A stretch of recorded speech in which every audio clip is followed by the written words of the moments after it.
आयनिक क्रिस्टलों में त्रिज्या का अनुपात, इसको निकालने के लिए ये फार्मूला आपको याद करना है। ये क्या होता है, ये धनायन और ऋणायनों की त्रिज्याओं के अनुपात को त्रिज्या अनुपात कहते हैं।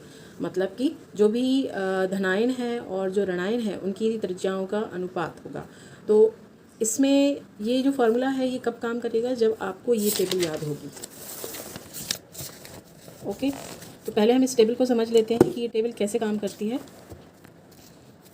देखिए, इसमें कोऑर्डिनेशन नंबर यानी कि समन्वय संख्या दी गई है, आकृति कैसे कैसे जो हमारे आयन्स हैं, आयन का मतलब है जो आपके धनायन और ऋणायन है वो किस प्रकार से अरेंजमेंट करेंगे, मतलब कि व्यवस्था लगाएंगे अपनी, ठीक है, जैसे कि समचतुष्फलकीय या समतलीय त्रिकोणीय। और ये दी है रेंज, ये क्या है, जो आर पॉजिटिव और आर नेगेटिव की वैल्यू है वो अगर इन रेंजेस के बीच में आती है तो उनका स्ट्रक्चर इनके हिसाब से बनेगा, ठीक है। तो फॉर एग्जांपल जैसे कि अभी जो फार्मूला हमने देखा था कि r positive upon r negative, मतलब कि जो रेडियस रेशियो था या त्रिज्या अनुपात था, अगर उसकी वैल्यू 0.155 से लेकर 0.225 के बीच में आती है तो उसकी जो समन्वय संख्या है वो 3 हो जाएगी और उसकी जो आकृति बनेगी वो समतलीय त्रिकोणीय बनेगी, ठीक है। जैसे उदाहरण है बोरोन ऑक्साइड।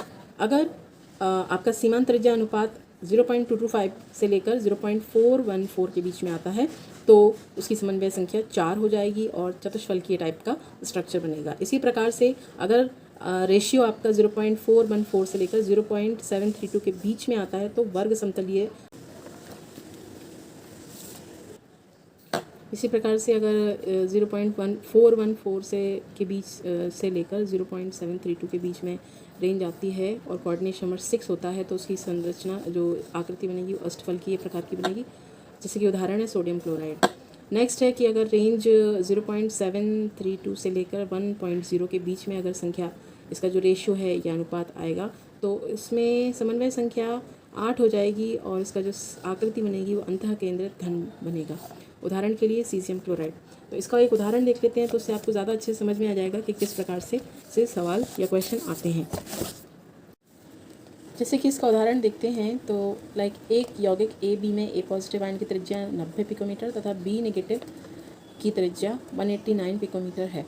ए बी की समन्वय संख्या एवं संरचना बताइए। तो हमने इसका फॉर्मूला लिख लिया, त्रिज्या अनुपात बराबर r positive upon r negative, संख्याएं रखी और वैल्यू निकाली। अब ये जो वैल्यू है ये हम देख लेते हैं कि किस परास के बीच में आई है या किस रेंज में आई है। तो ये क्या है, 0.4838।